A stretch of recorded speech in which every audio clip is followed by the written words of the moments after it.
Alrighty, everybody, welcome back to take two of the intro because I didn't hit record the first time. Welcome back to another episode of Spotlight. We have our new guest, Cael Schreier, who is a Cyclone Aide Advisor, my personal Cyclone Aide Advisor, as well as famous Cyclone Aide, local Swiftie, and Super Smash Bros. Player. But Cael, I wanted to give you an opportunity to introduce yourself and say, like, what are the important things about you that the audience knows or the guest knows about you if you were to introduce yourself to somebody new? Well, I think you hit it on the head pretty well there. My name's Cael. I was a Cyclone Aide last summer, so summer of 2022, and then stayed on as an advisor, which is how I officially met Elijah. I was his surrogate boss, if you will. Yeah, local Swiftie. You could say that I'm a bit of a Taylor Swift fan, and Super Smash Brothers player. I have put too much time and too much money into that game. Other things, I'm a junior at Iowa State. I study software engineering. I'm soon adding a minor in event management. Made that appointment today. That will be happening soon. And yeah. Hey, where did the event management come into? Was that just like doing Cyclone Aide for 2 years? And you were like, okay, that's it. I'm doing it. Well, straight up, I just want something. I've put too much of my life into that field, and I loved it so much that I want something on my degree to reflect it. But the sunk cost fallacy is crazy, and I will be finishing this software engineering degree, but I'm not sure if that's what I want to do. I was gonna say, do you think your interests have kind of shifted so much because of? I don't know yet, because the last 2 summers, which are like my, I get quote unquote professional experience, have been doing Cyclone Aide stuff. For those of you who don't know what Cyclone Aide is, it's essentially summer orientation leaders at Iowa State. We'll probably talk about it more later on. We will. But anyway, so that's been like my more quote unquote professional work experience the last 2 years, because before that I just worked at Dairy Queen when I was in high school. So I haven't worked a professional software engineering job. The only things that I've done with that have been in the classroom. So I don't know what a work environment looks like for that, and whether or not I will enjoy it yet. I enjoy the major most of the time. Sometimes the homework sucks. But so I'd rather just have it as a fail-safe to fall back on. Yeah, homework sucks is a light reaction for anything with engineering at the end that I've ever heard anybody say. But so kudos to you for being light homework. I also read that you were a 4.0 student, which is nuts. Also, it's insanity. I don't like to brag about it, but well, you brought it up. So I was saying, I'm going to brag about it real quick. The curves in some of those engineering classes is like a 96 to 99 is an A, and then anything under that up to 60% is a B. Something disgusting like that. It's not that bad, but it is like... No, it's insane. The Calc 2 curve goes crazy. I know, that's like... That class you have to get I think you can get a 30% and pass. You might not be able to take Calc 3, but you can pass. I know, which is insane. Class is hard. Yeah, which is why when an engineering student being a 4.0 student is insane. And I wanted to talk about what is the work ethic that goes into that? Like, if you were to walk me through what if you had to sacrifice to do that, or has it been just relatively easy for you, or when you're working towards that 4.0, what motivates you to just not get that first calc grade and then be like, okay, well, there goes that? I think it's just a mentality I've kind of had with school, especially in college. I just don't like failure. And to me, I've always held myself to a very high standard. So if I think I can get an A, I want to get an A, and I will work towards it. So in college, I guess a typical week of studying would be, I try to get homework done much earlier than it's actually due, so I can sit down and actually understand the material. I'll throw math out as an example. When I was taking math classes, every single lecture would have a corresponding homework assignment, and it would be due the night before, not the next lecture, but the lecture after that. So before the second lecture following it. But I would always try to finish it before the immediate following lecture, so that I learned the information, did the homework, and was able to work out any misunderstandings I had with it before I learned a new topic the next day, so that I had each thing powered up, rather than having to go topic, don't do anything about it. New topic. Now try to remember the old topic, which in some ways could be better from like a recalling information standpoint. But for me, it just helped me cement it. So I just tried to do that. I don't like to procrastinate. I do it, but I hate doing it. So I try to stop that. And that also applies to like when an exam's coming up, I'm like, study more now than later so that you're prepared. I would say, so you're just built different. A lot of it, I think I'm giving myself a bit too much credit on study habits. A lot of it, I'm a really good test taker. Okay, just that helps. Straight up, I'm really good at just looking at a question, analyzing what it's asking me to do and how to do that. And if I don't know how to get the right answer, I at least know how to do enough to get a lot of partial credit. Okay. Which in a STEM major, almost everything has partial credit. Yeah. Because there's very little, like math has a black and white answer, but it's not a, you didn't get the correct answer, you get nothing. It's like, well, you tried. Yeah. So, Okay. 7 out of 10.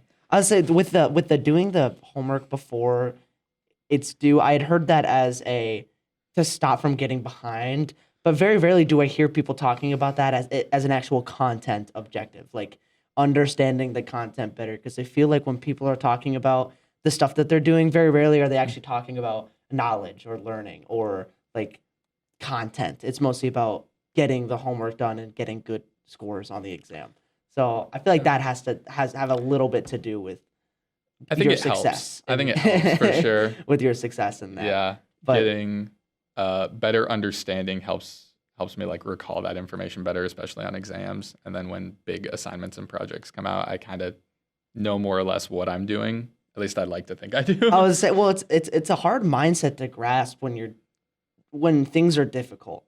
You know what I mean? To understand like this is a content driven thing when the bare minimum is just getting the grade. You know what I mean? And I don't think people see the correlation of liking or understanding the content and the good grade. They kind of just see the good grade and then the content that you need to get for that grade. And to their credit, I have not thought about Calc 2 since I passed the class. Yeah, I don't think anybody's thought about Calc 2 since I figured out how to do a Taylor series, and I have not looked at that since I pulled what I needed to out of my memory for DiffEQ and then have not touched it. You've thrown it away. I finished math. The one math class that I really like that I think I kind of retained the information is Calc 3. Could not tell you why I liked that class, but it just it appealed to me more. It just hit. I don't know. I think that's also sunk cost after you've done Calc 1 and 2. You're like, okay, yeah. I've done so much time. Maybe somebody's telling me I need to learn this. Maybe. Well, I took that class as an elective, so. Oh, dude. Yeah. Okay. I take it all back. You're just a psycho. You're just crazy. A little bit. That's awesome though. I mean, again, kudos to you. And it's uncomfortable to sit in a chair and get complimented, and I understand that, but I just have to say it. I had to say it for all the people who are taking those classes. As a psych major who is taking math 104 right now, like, clap to you, dude. For real, everyone though has different strengths. Like I, as a person, am really good at math. And I feel like I'm a software engineer. I'd like to think I'm good at programming. Hate history classes. I could not do it. And also to like discredit myself a little bit, I would not have a 4.0 if I had kept up with a minor that I was planning on getting. I was planning on getting a cybersecurity minor, and I was not doing good in that class. I dropped it for unrelated reasons because I just found out I kind of hated it. But if I had stuck with it, I would not have gotten an A. This is the class. optimal secondary minor switch right here. This is the optimal minor switch. The optimal minor switch. But still, I mean, you know, kudos to you. But Thank you. With that, so you had gotten inspired doing Cyclone Aide for 2 years to just try out that event management and see if that was something that you truly wanted to do. So I wanted to talk about Cyclone Aide and the fever dream that was. And you heard me talk to Ellie about it. I did. And I wanted to one, I guess, if you had any comments on the Ellie episode, we could I'll let you talk about finish. that. But I want to hear your perspective as an advisor, but even as a Cyclone Aide the first time. But let's just talk about Cyclone Aides. I mean, did you have any comments about the Ellie? I did. I think your perspective about how leadership seminar trauma bonded us is hilarious and so true.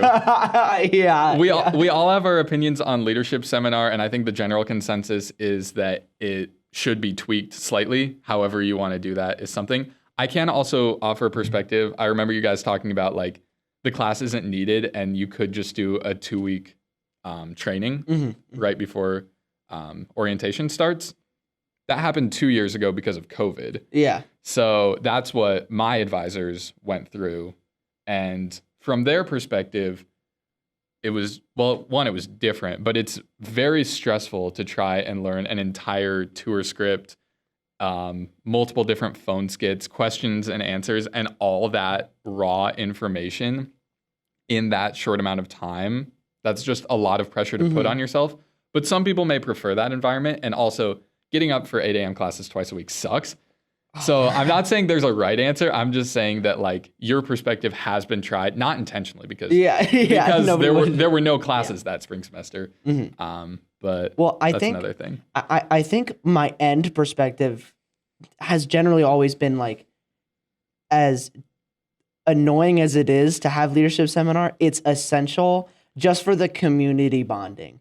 Because in the end, my perspective on Cyclone Aide, and I kind of touched on this, was that like the third priority was doing a good job in that whole thing. Like number one priority was making friends with other Cyclone Aides. Number two priority was building a really healthy, strong community as Cyclones. And then number three was creating an awesome environment for new students. And that doesn't mean that it was like pushed to the side or on the sidebar. That doesn't mean that it wasn't important.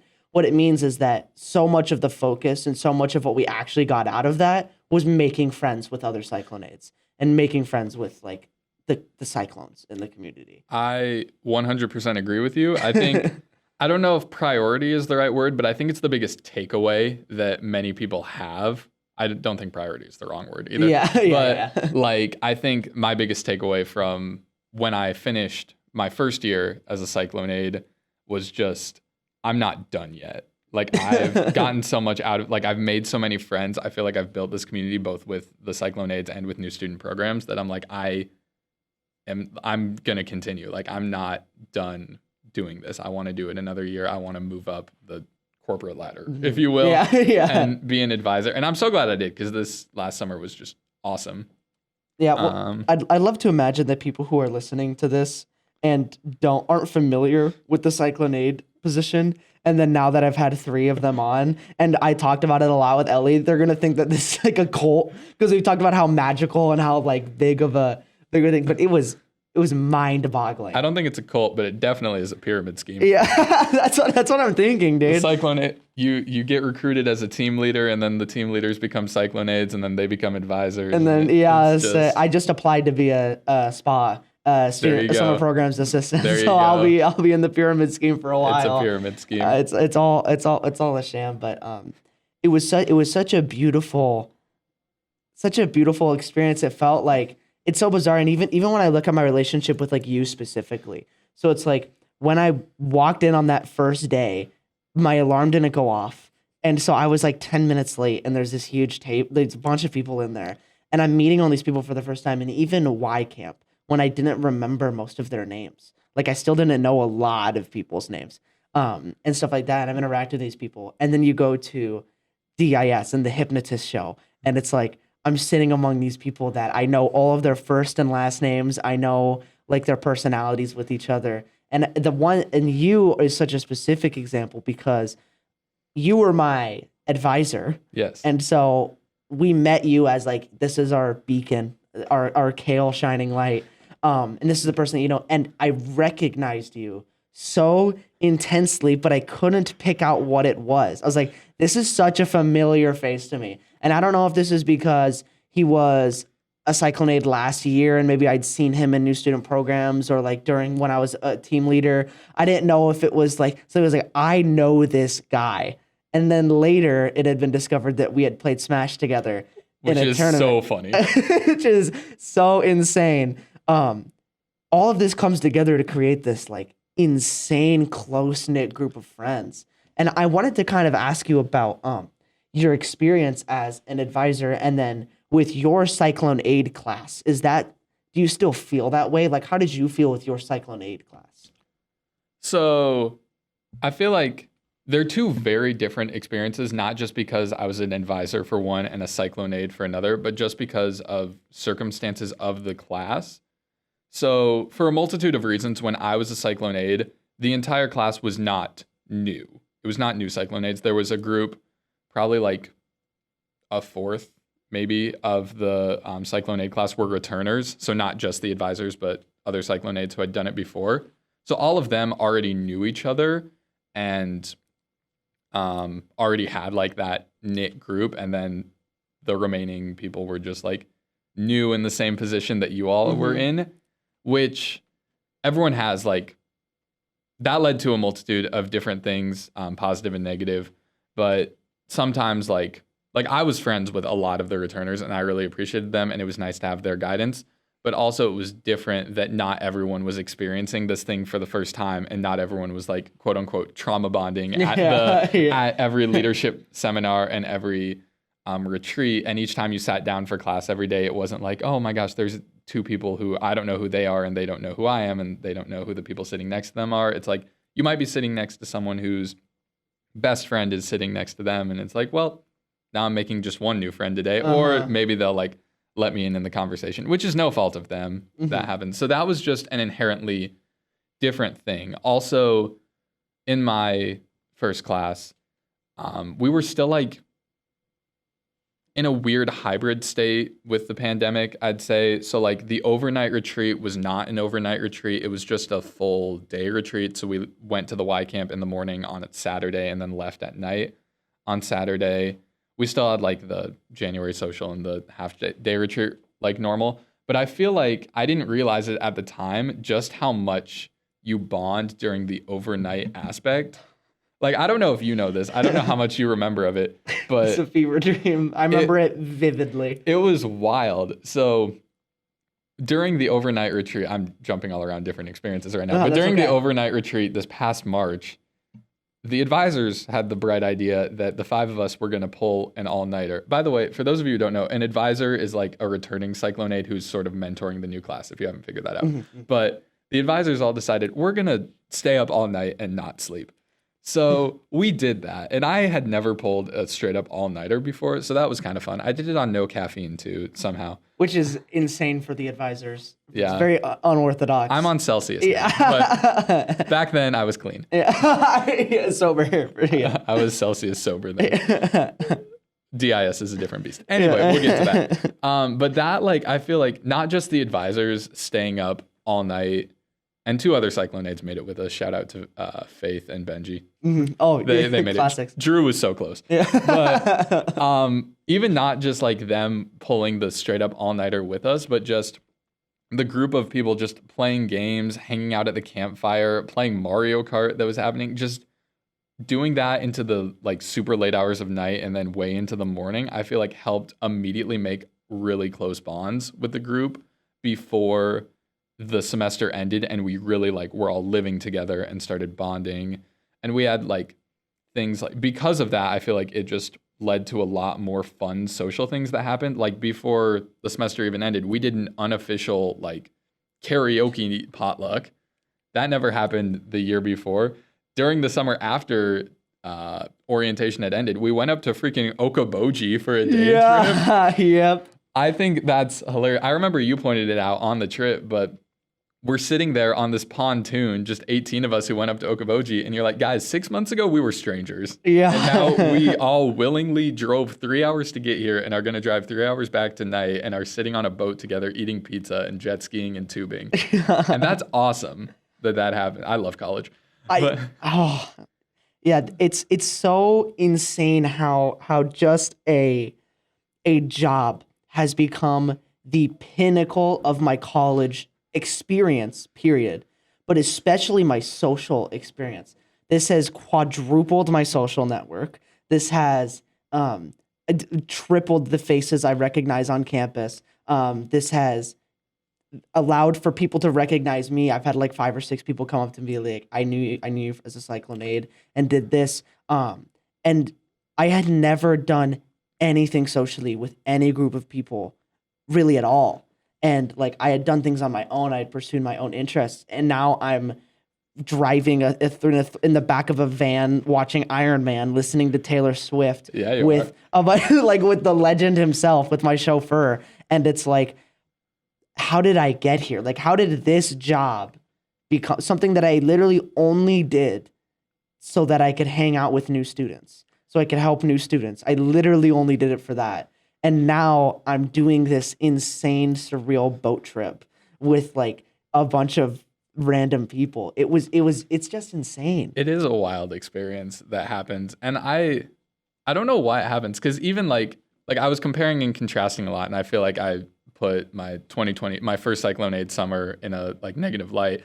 Don't get me misconstrued. I loved it. That's why I continued going on. My Cyclone Aide buddy from when I was just a Cyclone Aide, like me and her are pretty close friends. We found out that this is kind of a tangent story, but over the summer I took a trip to Hawaii and I found out that me and her were staying like 2 resorts down. And I'm like, this friend that I randomly met from work, I am like close enough with her that we are now making an effort to meet up and go get breakfast together as we are outside of the continental United States. So just little connections like that are really fun that just happen through, and it doesn't have to be Cyclone Aide, but for us it is. I know. Well, and connection. it was for me. It was such a surprise opportunity. Like, For real. I had there was a 0% likelihood in my mind that any of this would have happened if you had just shown me the job description and said you're going to do this. And now I'm like, I've become I was already a really social person. And now I just like, I am still a social person, but now I have people to socialize with. Absolutely. And it's such a gift to have been handed to me so accidentally by this job. And it was such a wild experience. And so with the Hawaii thing, Caleb Spry, who I just had like a dinner date with like 2 days ago at UDCC, he had told me that Sarah Merrill, when he took a 6-month internship to Disneyland or Disney World, whichever Disney World. And Sarah Merrill, which is our boss, our like, I don't know how old she is, but you know, she's a mother of children, like an adult woman, went down to Disney World and visited him and had dinner with him, like just down there while he was there. Like he wasn't the purpose of the trip, but they were there and she made it happen. Yeah. And it's like that kind of connection is just wild. I don't have enough adjectives to describe this, but. And I think you're absolutely right that it's not just like the coworker, I guess, perspective that you make a really good social work. It's your literal bosses as well that are just like so fun to hang out with, and you just like have the weirdest conversations and just fun connections with them that I don't think I'll probably ever have in another work environment. Like during Destination Iowa State, I was taking shots of espresso with my boss, and that's just goofy. At 9:38 p.m. I think what speaks to why that is the way it is they really try to make your bosses like a good source for you, because you have like 7 bosses. You know what I mean? Like you have a ton of people, so all the work isn't on one person. And all the bad isn't on the bad things that are associated with the boss, like, hey, do better. You know, any criticism doesn't come from just one person. It comes from 7 people. So it humanizes everybody. For real. They are also trauma bonding with you. And for them, this has been the 4th time doing it or however long they've been doing it. And so they're in that classroom with you, listening to the stuff. They're not on their phones. They're sitting there listening with you. And it's that kind of stuff that just like, they're just other Cyclone Aides with you. You know what I mean? Like even though they're 5 years older than me, and some of them are like 15, 20 years older than me, it's like these people are also experiencing this with me. And it was I haven't had a work experience where the bosses so obviously cared about our well-being much more than the job. You know what I mean? Like they cared that the job was being done well, but like they were asking like, how are you feeling? How are you doing? Are you good? You know what I mean? Like Sarah Merrill messaged us saying, come stay at my home because the AC was gone. She's like, come stay at my home and I'll feed you and give you a place to stay. Like that stuff just does not happen. No. Ever. Like no, I could not, at Dairy Queen where where was your boss saying, come stay at my place? Well, no, he did not. But I did love my Dairy Queen boss. He's not listening to this, but shout out to Tom. Tom, shout out to you. Tom is a legend. For those, if you know, you know. If you know Tom, you know. You know. Because wait, which Dairy Queen did you wear the Ames Dairy Queen? At Story City. Story City. So okay. yeah, I'm from Story City, Iowa. I don't remember if I introduced myself. It's basically Ames. It's like the next town north if you go on interstate. Mm-hmm. So I've been around Ames and Iowa State most of my life, which is pretty fun. But yeah, the Dairy Queen there, my boss was great. He was super chill. I think he might have lived at the Dairy Queen low key. Every time I drove by, even late at night, his car was always there and always there early in the morning. He worked too hard. He has since retired. I think he at least sold the Dairy Queen. So I hope, Tom, wherever you are, you're not listening to this, but I hope you're doing well. Tom, I'm gonna find a way to get Tom to listen to this. Yeah. Hopefully, this gets famous enough to where Tom, just for some reason, listens to listens to the podcast. But yeah, our bosses were crazy. I mean, they were just into it. They cared, and you guys cared too. Like as an advisor, like you could tell that you came back because you liked the position. We willingly took an 8 a.m. seminar. A second time listening to presentations we had already heard. I know, and truthfully, like that's the reason why I'm not being an advisor because I get it. Yeah, I get it. Because for me, it's like I wanted to do something different. I wanted to experience this again, but I wanted to experience it in a different light. And I felt like being in the seminar would have been different, but I don't think it would have been enough for me. And I also did not want to commit that much time again in the winter to it. Yes. But still, I mean, just crazy that you guys were just sitting there eating that information, going for seconds. I mean, you guys were. I mean, it helped that since we were like sort of a resource for, well, not sort of, we were like a go-to resource for you guys, and that we were supposed to know the information to like have it said again. We're like, okay, they ask questions about this. I know what's going on. Refreshed. Yeah. And we had to grade your guys' quizzes, so we had to know what was going on. I know, which was funny because I didn't know until probably halfway through the class that was cumulative. I thought it was pass fail. Oh, and so it is, but I know, but I kept seeing like a B, and I was like, why is there a grade on this? And then somebody told me, it's like, oh, it's 2 credits, so it goes into your GPA, and I was like.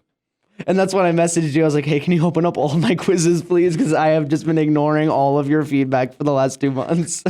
Yeah. And you did it. I know, and I did it. I think in the syllabus, it's like pass, fail, but you need a B to pass it. It's like more or less how it works. Oh, okay. So did I even need to redo? Would it affected my GPA? No, but I was glad you got all the information. That's good. Thank you. I just got...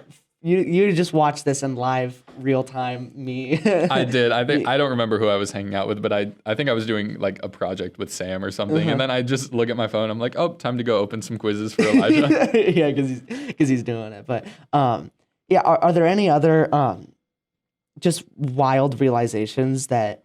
Because I've been thinking about the Cyclone Aide thing for a while now, obviously. But like, what other things have you been thinking about with the Cyclone Aide? Is there anything that's been itching at you that you've just been wanting to say to the staff, to the people, to like? I loved it. You realize a lot about yourself just from the environments you're in and the people you're exposed to, and just getting to experience so many ideas just because of how many different people you're working with in that setting, both like Cyclone Aides and staff members and new students and parents and team leaders. Just you're exposed to so many different people, and I think I just got the chance to really think about myself a lot and kind of examine who I am, who I want to be. I think my biggest takeaway is like my perception of introverted, extroverted. I always thought that like introverted was like you're more shy and don't like being around people, and extroverted is like woo, you just love being around everyone. And I think when I learned more that it's about how you recharge yourself, that I found out I'm a much more extroverted person than I realized, because I've always like really valued like alone time and like my own space to kind of like think and do my own thing. But I didn't realize how much that drained me sometimes when I do it like just on a Saturday. If I don't go out and see anyone, I'm like, man, why am I so tired today? Yeah. It's because I am not recharging my batteries by being around people. And I didn't realize that that's how I did it for so long. And I think I've also changed as a person since high school, that I have become more extroverted, probably from doing Cyclone Aide for 2 years Yeah. and being in college where you have a roommate and you don't have like your own room for a lot of stuff. But that's like been my big takeaway, is just kind of how I am socially as a person. I also, it's caused changes that are physical. I bleached my hair after my first Cyclone Aide summer for a multitude of reasons. But It's gotten blonder and blonder as you've it has put on more red polos. Yeah. But that's not something that I thought would ever be in the cards for me. And I couldn't tell you exactly why that mental change in me happened. A lot of stuff happened in the fall semester that led to the hair bleach, but I think like that the first Cyclone Aide summer kind of primed me for it, if you will. Like just being in a more like, I'm in college, I can be around friends who like me for me, and I can do things that I want to do. And if I want to bleach my hair, I'm going to go do it. And I'm going to be Guy Fieri for Halloween. Legendary. Which is legendary also. And it's nice that people got to inspire that in you. Was that more of like a creative, like you're less worried about the people that... No, it was more the result of a mental breakdown. But hey, dude, it happened. That happened really close to Halloween. And then you just... And then I just be able to. I just happened to kind of rock blonde hair. If I'm being honest. If you're being honest with yourself, yeah. Plus, with yellow blonde hair, you've just become a symbol of like Cyclone Aide, of like for real of Cyclone spirit, and especially since you grew up in Ames and like you're a huge like Hilton Magic like sports like basketball. I do love Iowa State basketball. Yeah, and so it's like you've just become like the bat symbol of the polo, you know what I mean, of just school pride, which is wonderful. Yeah, it's kind of fun. It is fun, and I've tried to view it as trying to squeeze the most out of Iowa State as I possibly can. And so it's like, not only am I experiencing these things, but I'm learning as much as I can about like the school, and I'm helping other people experience it. So I've gotten to just like vicariously enjoy that feeling of first coming onto campus like every single year. Honestly, it's kind of the same, and I'm definitely, if I can, going to be a team leader next year so that I can have experienced DIS in some form for all 4 years. Just because, one, it's a super fun event, but I just love that aspect of Iowa State. And I think you're right. You just learn so much about it. Like from learning campus tour script is one thing, because you're talking about Iowa State for a straight hour about literally every single academic college, basically every tradition, and tons of different buildings. And I still do those because I work for the Office of Admissions and give tours now.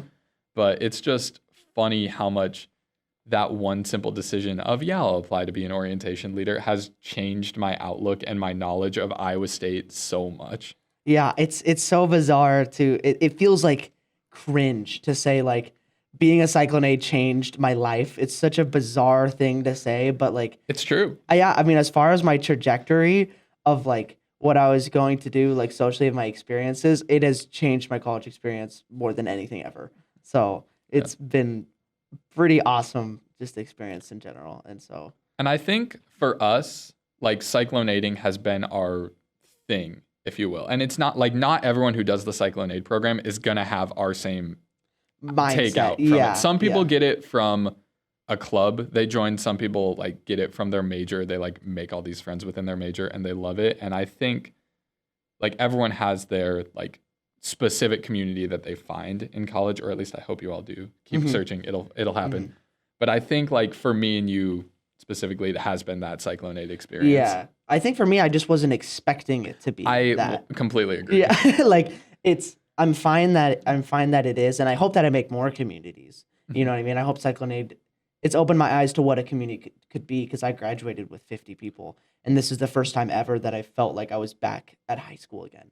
You know what I mean? Completely agree. Yeah, when I felt like I knew everybody, like I knew what my place was, I knew what everyone else's place was, like what they felt comfortable doing and not doing. Like I knew so much about these people that was the first time that I was like, I'm back like at home. You know what I mean? And so I hope I find more communities. I hope Cyclone Aid isn't the only time that I do this. Yeah. But beyond that, for the people that haven't done this, like you said, this isn't the only way to do that. No, absolutely not. It was just so shocking to me that this job would do that. It is crazy just where you can find community just in random things. Like, and I've joined a lot of things in college and I've made a lot of friends in them. Like, I joined the running club my first semester. I joined Cyclone Rocketry my first semester, and I made friends within it, but I just didn't find like that click or that passion for those groups. And I've kind of found it. I'm very involved with like the Super Smash Bros. Esports scene at Iowa State, and I've made a lot of friends through there, but they're not like, I hang out with them while we're playing Smash Bros. And like occasionally outside of it. Like a couple of guys I like see in classes or see outside like on campus, and we'll hang out with them like in the library or something, but it's not something that I like super go out of my way to do. I should reach out to those friends more. Yeah. That's on me. But like the Cyclone Aide stuff, that's like just where I found it. So it's not from a lack of trying other things. It's just for some reason that's what stuck. Well, and I think time has a big thing to do to it, and that's why it comes back to why the class being the way the class is so essential, because the time in, whether you wanted to or not, is going to put in the time out. Like the more time you put into it, you're going to get that social experience when you put that much time into something, and if you enjoy it. And so I think that's why the class is so ingenious, despite how, for me, waking up at 8 is brutal. Oh, it sucks. I have meetings at 7 a.m. this semester on Thursdays. This is why I drink Celsius. Don't drink Celsius. It's not good for you. I'm looking right at the camera when I say that. So once it starts, it never stops, and you can tell with all the. I'm still clean. Makes your heart do funny things. So I'm still clean. I'm still proud of you. I'm Stay still clean. Sober. Yeah. I haven't touched an energy drink quite yet, but they're kind of crazy. A sleepy boy. A sleepy boy. I'm trying to get better about that. This is a hard pivot. Well, kind of. Yeah. But I used to have like, it was never officially diagnosed, but like terrible insomnia that I just straight up could not sleep. Like whenever I tried to fall asleep, it would take me an hour like minimum to fall asleep. Yeah. So then like since probably sophomore year of high school, I was just taking melatonin every single night, and it worked like a charm. But in the past probably like 6 months, I've just been trying to more naturally and more healthily fall asleep. And I've gotten better at it. And I was like being nice to my body and not like taking melatonin and not drinking caffeine. And now I'm not taking melatonin, but I'm drinking caffeine. So you're weaning off, I guess. Weaning off. You can't go cold turkey. Sleep is such a difficult thing because it's so weird. It's so multifaceted, and melatonin makes me wildly uncomfortable. Really? Just because it's like when you're committing, so there's so many influences on your sleep that like once you start throwing in like a medical influence on it, it influences all the things that already influence your sleep and just makes it so much worse. So like the exercise you do in a day like becomes infinitely more influential because you have like this medication that helps you, or like your diet, or the kind of light you're in, how much sunlight you get. Like all of these things become so much more important because now you have this medication like intervening with it. You know what I mean? And so sleep is such a difficult thing because it's almost impossible to master all of the things you need to get good sleep. And so it's so hard. But during those times that you do, it's wild how good you feel. Like whenever I like get in a groove where I'm like exercising regularly, I'm waking up and going to bed at like decent times. I'm getting sunlight exposure. I'm like being productive throughout the day. I'm eating well. I'm like, man, I feel good. I loved what you put in your questionnaire of like, I asked you what you do with 8 hours of free time. Yes. And it was a very small detail, but you said, I'd like to go on a run so that it makes all the unproductive things I do feel good because I did something productive today. Yes. And that has been my mentality through all of college, is earning my day. You know what I mean? Of like, I have to earn the comfortability at the end by doing something uncomfortable, whether it be like studying for a long time or like running or doing exercise. And so I loved that perspective. Yeah. So yeah, a thing that I like love to do as just like a stress reliever is play video games. I play tons of RPGs and stuff like that just because they're super like easy for me to relax and chill with. But if I do it for such a long time, I absolutely hate how I feel afterwards. I'm like, dang, I've just been sitting for 5 hours, not doing anything, just staring at a TV. But if I go for like a 3-mile run before that, I'm like, oh, 5 hours. I was active today. Like I went and burned a calorie. Yeah. I feel good about this now. And I think it's so nice to like just put into perspective like what you're doing, and like my mindset has always been uncomfortability breeds growth, and comfortability generally is the enemy. In that maybe you should find comfortability in being uncomfortable or something along those lines. But the idea has always been be uncomfortable for a while to earn, like, because that's what makes you grow. And so like running is wildly uncomfortable. Like you're just sweating, you're in pain, it hurts, It whatnot. feels so good when you're But done. when though. you're done, you're like, I earned that. I did something uncomfortable, and now I'm on top. And now I'm good. You know what I mean? I put myself through that. Now I can be comfortable again, like for the rest of the day. And I don't know. I think that was just a wonderful perspective to read, and that somebody kind of said what I've been thinking for a while. You know what I mean? As well as the bit about it's in every white dude's blood to just like want to be on a podcast. Oh, like, 100%. Yeah. It's very. I'm here. I saw that pre-questionnaire, and you're like, "Why do you want to be here?" I'm like, "I'm a white guy, and I'm 21. I want to be on a podcast." It's just what it is. It's what it is. All your friends sit in a room, and you're like, "Dang, we should be on a podcast." We should. I've had some wild conversations with my friends, and I'm like, "Why are we not recording this right now?" I know. It's just what ends up happening. It's the requirement to. It's hard to get past college as a dude and not just like want to just sit down and record a conference. And I love that I can try to give that to people. Yeah. And I love that I'm here. Yeah, I love that you're this. here too, and I can give you that too. I wanted to pivot to Smash Bros. Of course. And what you're doing, because again, surreal that like you've been in my journal. You know what I mean? And then I didn't know that until I had met you. You know what I mean? And so like just something crazy that we had met before at a Smash tournament. Can I tell that story? Absolutely. Okay, so Elijah and I like formally met each other from Cyclone Aide stuff. I was his advisor boss. But we had unofficially met each other beforehand at a Super Smash Brothers tournament just held on campus that we both happened to go to. And we sat down and were playing games with each other.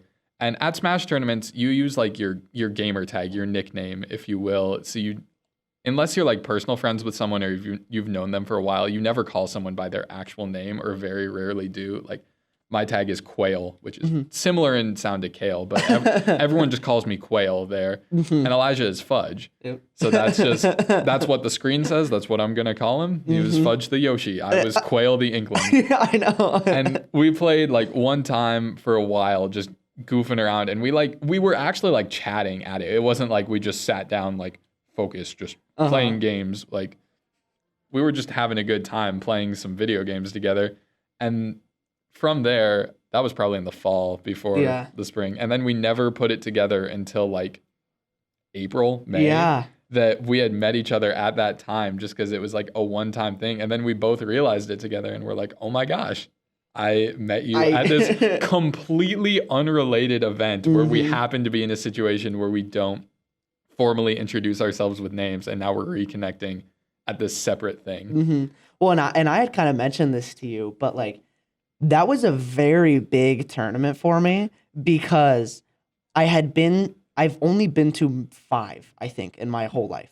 And that was probably my 4th one.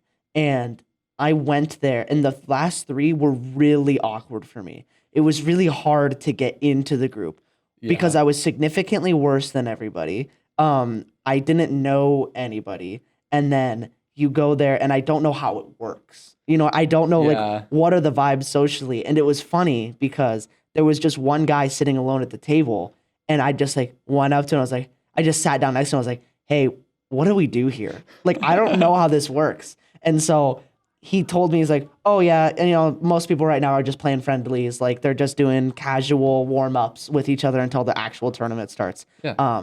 And then I was like, oh, okay. And I was like, do you want to do friendlies? And he's like, yeah. And I was like, what's your name? And then he said his name. He's like, oh, it's Sandman.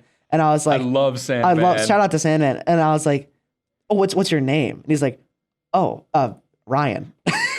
And I called him Ryan for the whole day. You know what I mean? And I didn't realize until you had said it that people don't know each other's names.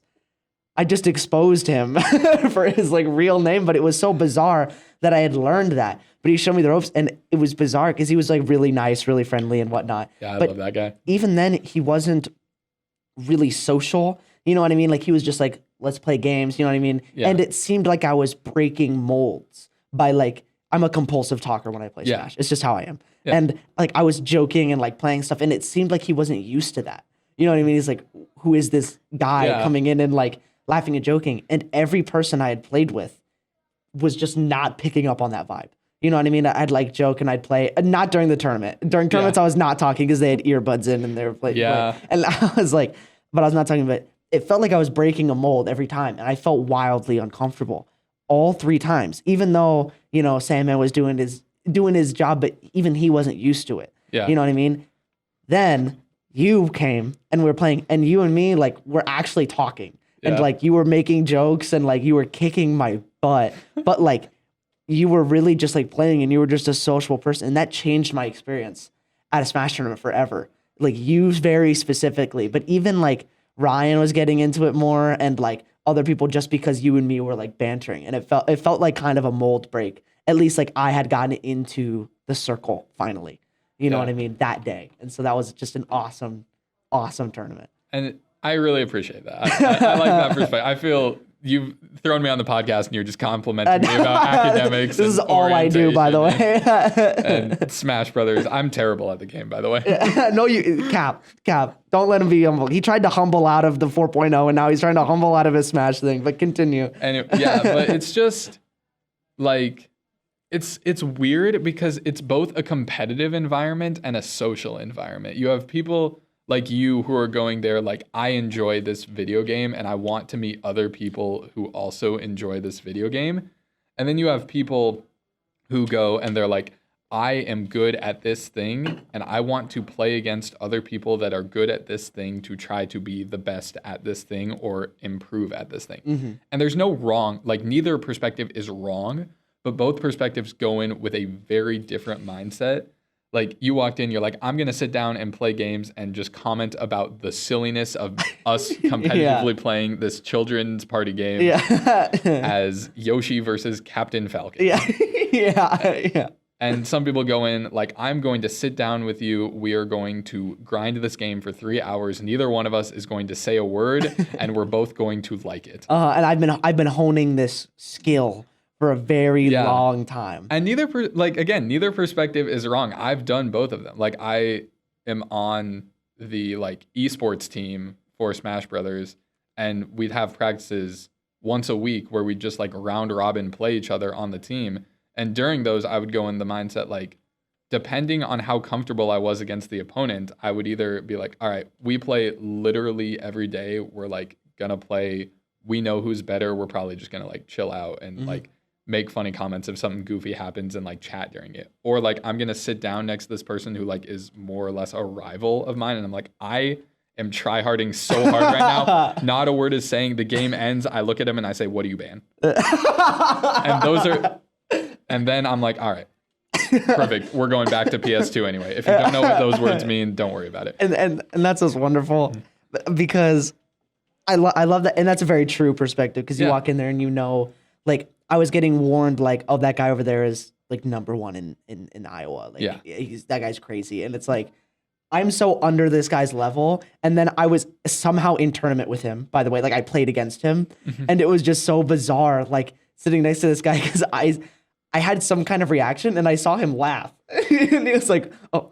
And even though he was like really serious, you know what I mean? And there's nothing wrong with that because it's a sport. Yeah. It really is a sport. And that's something that I wasn't used to. Like it really did feel like I got the nerves like I was about to run a cross country race. Like I was really in a sport when I was in that room, and it's an awesome vibe to be in. It is. And you really have to try and put yourself out there and go a couple times because it's a new environment, like a competitive environment like that, where you're sitting down with like all these different types of people who want to be there.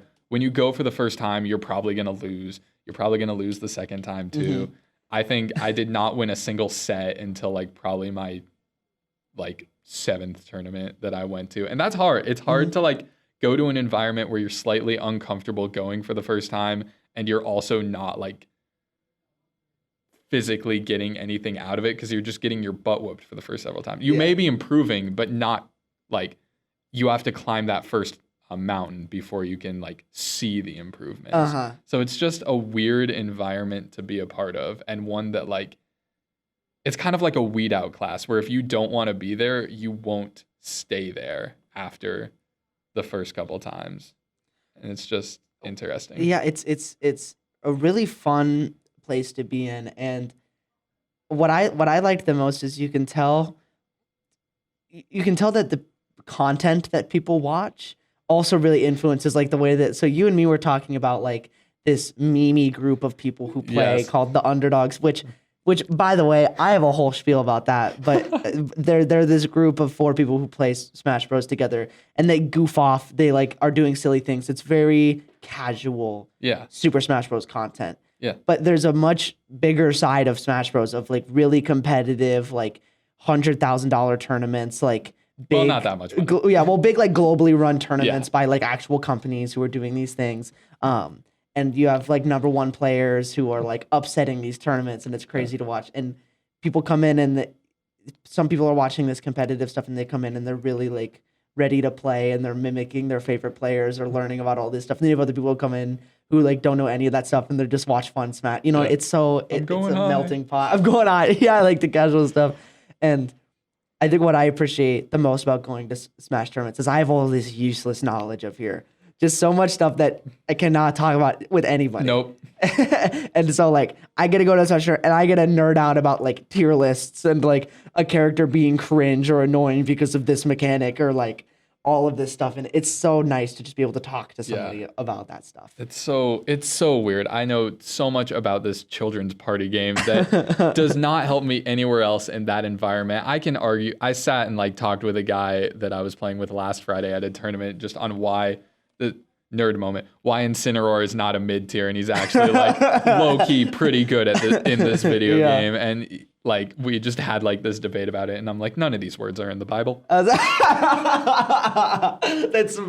very true. That's very Incineroar being better than Joker is like is like well, crazy. He's not. No, not even a little bit. Not even a little bit. But yeah, just being able to talk about this stuff with somebody is so nice, and so I don't know, and even being able to talk about the history of it, or like it's such a for those of you like who hear it and are struggling to comprehend why a children's video game is so interesting or fun to play. Like the complexity of it is so insane. You know what I mean? Like the amount of different interactions in the games are in the millions. Yeah. Because like what you need to understand about it is so complex, even though it is just a simple game that you could play.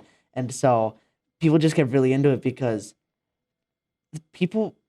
I've spent, I don't know, probably in my lifetime among all the Smash games, maybe 3,000 hours playing the game. And I'm still really bad compared to the people who are really good. Yeah. And that's just such a huge skill ceiling that I don't think some people really don't grasp when they're listening to us talk about this. And I think the best way to compare it, not to like be that guy, but it is like trying to master a sport. Like it's a different skill set. You don't have to be the best athlete in the world to be the best Super Smash Brothers player. But if you want to compete at that level, you need to treat it as if you are like training to be a varsity, if not like college level athlete in something, which I don't do. So I'm bad at the game. Yeah. But it is like, it's a legitimate skill set that you have to put a lot of time in. You have to make a conscious effort to get better. And the people who go there are very knowledgeable about what is happening because they have just put so much time into it. It's like how people who are really into football can sit there and talk about player stats and game like outlooks and their fantasy teams and everything that goes into it just for hours and hours because it's something they enjoy and something they watch a lot and probably something that they played when they were younger. And that's just like, it also applies to this children's party game. Mm-hmm.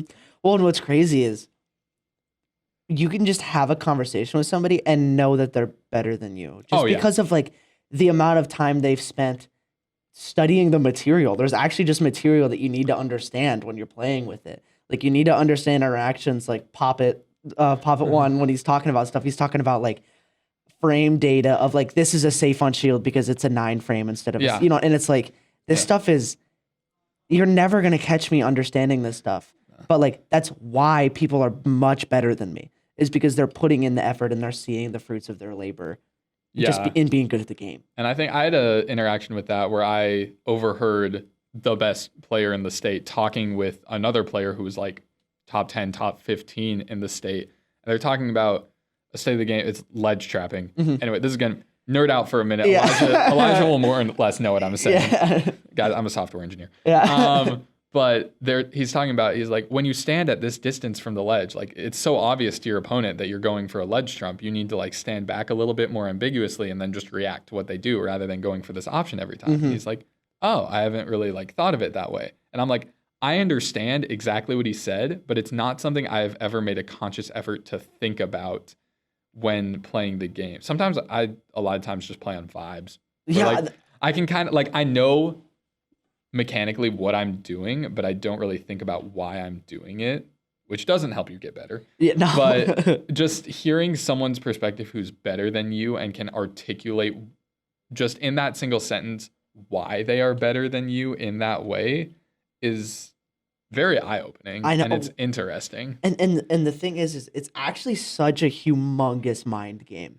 Like you were talking about positioning, like I'm watching people play and they're predicting like and analyzing this stuff that's within milliseconds. And they're like, because he short hopped here, I know that he's not going to go in because this is more of a defensive move. And later I'm going to predict, I've noticed this short hop. And now I'm going to be able to predict that he keeps trying to maintain center stage. That is more of his focus than actually playing on the offense. Yeah. You know what I mean? So I can go for this more offensive op. And it's just like stuff like that. That's like, I understand what I'm saying because I've heard the rhetoric so much and I understand like what, and especially when I'm watching people who are, they'll literally draw it out and be like, here's this arrow, here's the trajectory here. Like he predicted that since he had played this way that he's going to and it's like, I have never thought this intensely about what's going on, but the art of it is so entertaining to watch. It is. It is. And I love watching like the competitive scene and seeing the best of the best go at it and just the different skills that they employ, because when watching it I can very clearly understand what's going on, but like watching and playing are two very different things. It's why every dad on the sidelines of a football game thinks they can be the coach and thinks they can be the ref better because they're not actually on the field. It's a very similar thing. And I think it's just like fun to spectate. And then because I put so much time spectating, I like understand the game pretty well that I can at least like try and play it competitively. Well, it's one of the reasons why I do this podcast and what I think I've been. Most people are like this, but most people are attracted to people who are really skilled or really knowledgeable at a certain thing, and it's so they can vicariously enjoy that without having to spend all the time learning it or training it. Yeah. And so Smash was just another one of those things. Like, look at this beautiful person who has spent so much time learning the art of this thing. I don't have to spend that time to enjoy a portion of what he is doing right now. Yeah. But I still love watching it because they spent so much time doing it. And it's a weird, like, human nature thing. And I love doing this podcast because I get to talk to people who are, like, better at this or, like, who have spent more time in these programs or engineering or Smash Bros. Or people who are presidents of certain clubs because I get to enjoy the fruits of their labor having not done it. Like, you put in the effort to get to this point, and because you did that, like you're the president of this club, you put in all the effort to like understand all the ins and outs of it and get to this leadership position. And while you were there, you put on this awesome event. And because you did that, I can now talk to you about it and hear your experience and live vicariously through you. And it's a wonderful. And it's so cool. Yeah, it's a wonderful thing. One of my favorite examples of that is I watched this guy. He's like a puzzle world champion in Britain, and he solves Sudoku. Like that's what he does, and he does like variant Sudoku, like these impossible puzzles that would take me 25 hours to complete because they're so difficult, and he's pumping them out in 45 minutes because he knows puzzles. He understands how it works. You know what I mean? And I'm just watching it do it. It's like, I didn't study this and I understand this, but like I get to watch you just do something incredible because you studied so long to understand it. And it's just stuff like that that's like, Yeah. bravo, Yeah. dude. That's always been a human thing. Like you can trace that all the way back to when the Olympics started. People are like, let's see who runs the fastest. I can run. I can't run fast. I want to watch someone who's good at it. I want to watch someone train, and that's why I think people just don't associate. They struggle to associate it with video games. Yeah. Although, and I was just talking to a buddy about Rocket League. Rocket League is so cool. And I'm terrible at it. But it's so cool to watch. That's what I'm saying. Like, and he was saying that because every possible movement is available on all three axes, it's comparable to human movement. Yes. Like you are controlling another human when you are playing Rocket League, and it's so bizarre to think about because like there are so many movement combinations, so many gyroscopic like. Yeah. It's an insane game. And I think that's also one that's very easy to appreciate because everyone knows what soccer is and everyone knows what a car is. Yeah. So it's very easy to imagine putting cars in soccer and how awesome that is. Yeah. Yeah. And that even just like, if you don't like video games, you probably wouldn't like watching Rocket League. Maybe you would. But if you like understand them a bit, you're like, dang, this is kind of entertaining. Yeah. This is pretty fun to watch. Yeah. But with like Super Smash Bros, it's weird because it's like Blue Man has a completely different conceptual style as Monkey Dude. You know what I mean? Like it's so bizarre. It's such a different. And that like, yeah. That has to have it's something I'll be playing it at my house and my dad will walk by and he'd be like, so are you Pikachu? Yeah. Are you winning, son? Yeah. He's like, is this one you? Yeah. It's hard to understand like, what's even going on. But I don't know. Video gaming in general is I had a guy who's on the varsity rainbow team. I had him on the podcast, and then he was incredible. He's really good at the game. Yeah. But he started to do media stuff for the R6 team. Yeah. And he was telling me just about like the potential that esports could have like in today's age and stuff. And people have been talking about it for so long and nothing's really taken off super crazy with esports. But I do think that gaming could really be something huge. Like if we just put the time into it and did something with it, like it could really be as big as sports or slightly less than sports, but like give it time and I'm telling you, like it could be something big. I agree to a degree. I think that it has a natural barrier in the sense that common sports don't. It's that parents love putting their kids in like basketball or something because even if they don't grow up to be a professional basketball player, because you're making them play basketball, they're at least being active and being healthy. Yeah. Whereas if I had a kid and I was like, you are going to be the best Rocket League player this world has ever seen, to do that, I'm sitting him on a couch and having him hold a controller, which maybe he will be that, but he's not going to be as naturally like healthy from doing that. Like he can be healthy doing other things and like there's nothing stopping you from being the best esports player in the world and also totally jacked. Yeah. But it just they don't happen. They don't go well together at the same time. Yeah, you can't do them at the same time, which is always going to be the biggest barrier for it, and why I think people are socially against video games. Yeah. And I agree with that. My stipulation is that like these people are going to exist otherwise, and so giving them opportunity to just go full out. Like, oh no, I agree. Yeah, is wonderful, but like it is difficult to talk about video games because the end result is going to be somebody sitting down playing video games. And that's just going to be the end result. And it's just not the best thing for a person to be doing. Yeah.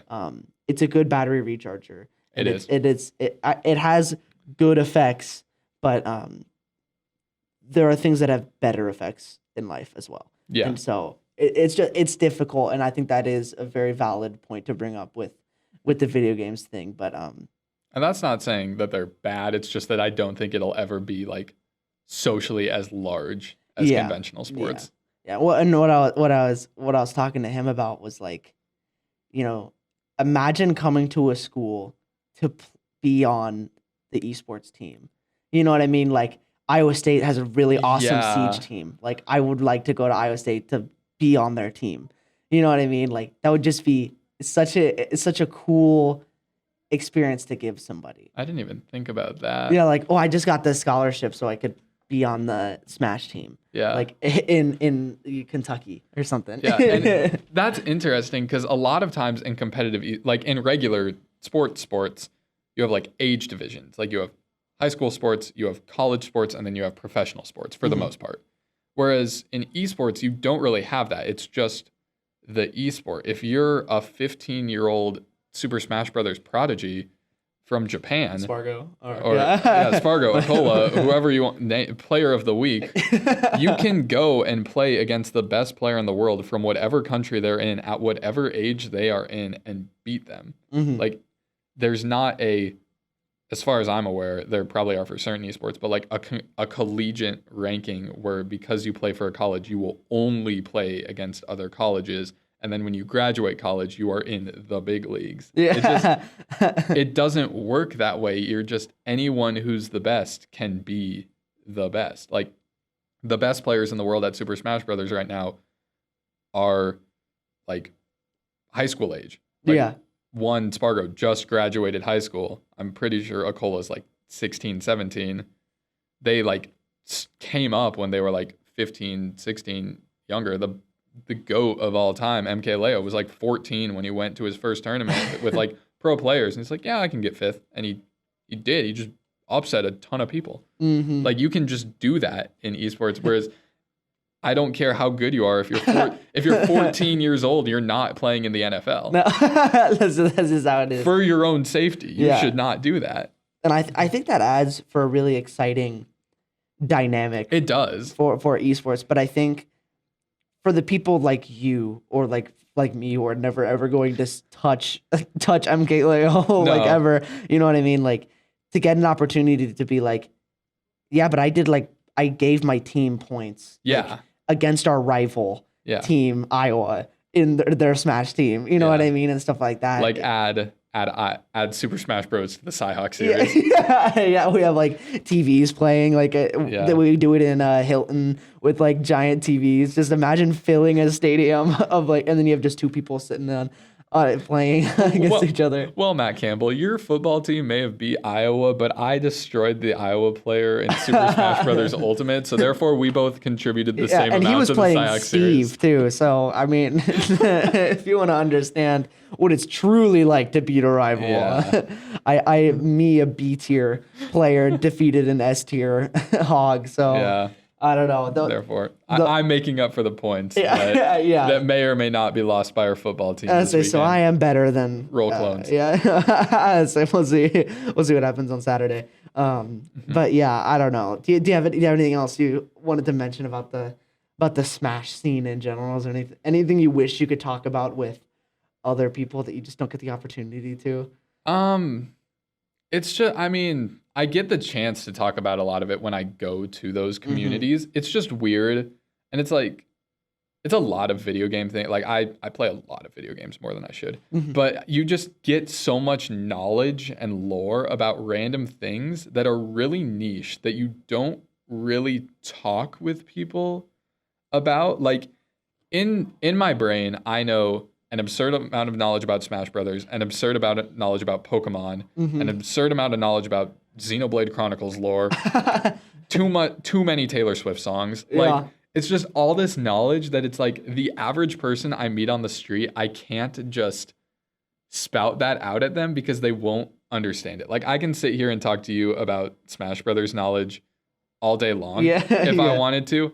I start talking about Taylor Swift lore and I'm probably going to lose you. Yeah, because I just don't understand it. You know? So like it's just a weird dynamic that like your own experiences and the things you're interested in, it's almost impossible to find another person who is interested in the exact same things and can talk to you endlessly about every single thing that you're interested in. Yeah, well, and I did have a point to make about Pokemon. I think I know where this is going. That hot take, that is very interesting. The hot take, and this has been argued on the internet for a while, but it's a billion, which would win a billion lions or one of every Pokemon. Okay. I could talk about this for a very long time if you let me. I want to know which side of the debate do you stand on? I'm leaning towards Pokemon, and there are just some things that like like the elements of the earth do not pair well. So like, how is any lion going to beat Avalugg? Just the glacier, just this ice block. How are teeth going to win? Teeth and claws going to win against ice? Okay, I will answer that with a follow-up question. Do you realize how many a billion is? Okay. Now, a billion is so many lions. Mathematically, there are about 1,000 Pokemon, meaning every single Pokemon must take down about 1 million lions on their own. Caterpie is not doing that. Jigglypuff is not doing that. I doubt that Charizard is taking down 1 million on its own. There are just an absurd amount of lions that eventually just pure numbers overtake. Like Avalugg just gets over. If one lion bites it and it just scratches it, a death by 1,000 cuts. Like that is how they win the fight against those big hitters. And there are just too many of them that they can't all die. Like, 1 billion lions are not walking away from this fight. Yeah. Many of them are dead. Yes. A large amount of lions are dead, but not 1 billion. Can I give you some comparison? Please. I can talk about this for a very long time. So 1 million seconds ago, I believe, is about 30 years. Yep. 1 billion seconds ago, Jesus Christ was walking the earth. And which is crazy. And I've heard those comparisons. And the only reason why I'm leaning towards the idea that the lions are going to win is energy. Because this is the same argument with chickens. Like, how many chickens could I beat in a fight? And these people are throwing out 1,000. And it's no. I don't think I could throw out 1,000 punches before I pass out. Yeah. How much energy can I really give out? And that's where because you have the ones like Giratina is stories tall, this giant flying eldritch beast. Allegedly. You know what I mean? It's allegedly. And it's flying against a lion and this thing's shooting out plasma beams. It is an unforeseen amount of power that could just eviscerate. But at the same time, how long can you do that? Just the amount of meat you'd have to carve through. And the biggest legitimate, the reason this is an actual debate and can't be solved, one, because Pokemon aren't real. Yes. But also because there's no good way to judge the stipulations of the fight because they're two completely different mediums and it's hard to evaluate how you're taking the Pokemon because according to some sources, Pokemon like Macargo are hotter than the surface of the sun. Yeah. And according to other surfaces, a little girl is giving it a hug. Yeah. So both of those can't be true. Which one is it? According to some sources, Pokemon like Gardevoir can create a black hole. According to physics, even creating a small black hole would end the world. Yeah. So I don't think she can do that because if she did, there would be no world. It's just hard to judge. And if you go by game logic, well, Pokemon's turn-based and lions are lions. Yeah. They don't care. Yeah. But do you make the lions turn-based? Do you make the Pokemon how they are in the anime? Well, how do you evaluate those rules? Because you can for those of you who have seen the first season of the Pokemon anime, you can quote unquote aim for the horn and suddenly electric is no longer null against ground types. Which isn't how that works. So there's no really good way to decide the grounds for the argument, and that's what makes the debate fun. Yeah. Because you can throw logical fallacies in all you want. You can pull from multiple different sources. You can contradict yourself. Both sides do it. At the end of the day, my argument comes down to 1 billion is a lot of lions, which it is, and it can't be disproven because 1 billion is a lot. It is a lot of lions. I think the biggest argument that I've heard is that Arceus is a god. And so that's to counter that, can your god be captured in a metal ball by a 10-year-old? Because Arceus can. Because Arceus can. True. And all I'm saying, if a 10-year-old can beat God, a lion can sure as hell eat a 10-year-old. Yes, this is the food chain. Yeah. This is your God, 10-year-old boy, lion. So yeah. Yeah, it is a funny argument. And I love the comparison of a billion is a lot. A billion is so many. And like, I will die on that hill that the Lions win. I had never heard the stipulation that out of the 1,000 Pokemon, 1,000,000 per Pokemon, someone is going to have to take Caterpie and Metapod's weight. Yeah. Of like, Someone's got to do it. someone just got 5 million more lions to beat because the baby Pokemon exist. And it's like, it's not, I think the biggest issue people legitimately have with this argument is they're like, oh, Pokemon are elemental creatures. They can beat a lion. And I agree. Like, Pikachu, a small little electric rat, could beat a lion. Could he beat 2? Maybe. 5? Pushing it. 1,000,000? No. Well, some other Pokemon's got to pick up the slack for those. And now Charizard, maybe he could take 1,000,000. Can he take 2,000,000? I don't know. Those keep rolling over. And the debate ultimately comes down to how powerful do you think the Pokemon, quote unquote, gods are? And at the end of the day, I just think 1 billion is too many. I think a billion is too many lions. I agree. I think just no matter what kind of animal you are, your claws are just going to be non-existent after you've cut through enough fur. Yeah. Like, you know what I mean? Yeah. Like, there's just not enough. I don't think there's enough. Matter cannot be created nor destroyed, and I don't think there's enough matter versus matter to take on this kind of battle. But I mean, well, that's what you think. We have lions on this earth, and there are no Pokemon, so I think the winner has already been decided. So the lions are already standing triumphant. This fight happened a long time ago. I'd say before we were ever here, there used to be Pokemon here, but now we know who won. So maybe it was 5 lions.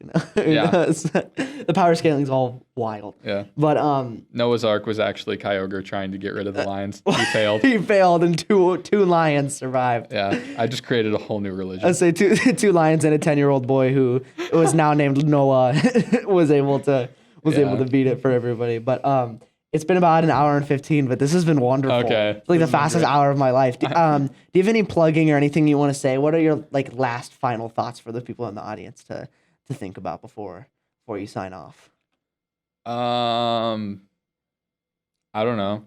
I think I'm kind of funny on Twitter, or it's called X now. I call it Twitter, at Cael Schreier, if you want to follow me there. I tweet a lot about Pokemon and lions. Hello, Dad. Beyond that, if you're in college, I assume a lot of people who listen to this are other Iowa State students or friends. Hi, Mom, if you're listening to this. I don't know who's left after a conversation about Smash Brothers and Pokemon and lions. But just, we talked a lot about Cyclone Aide and how much we enjoy it.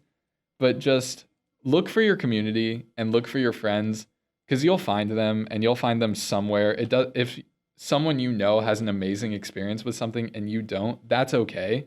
No one's path is meant to be the same as someone else's. Just find what you enjoy and keep pursuing new things until you do, or keep pushing at that one thing until it works for you. Just find what you love, I guess. Yeah. Ending it philosophically, and then also, it's Thursday.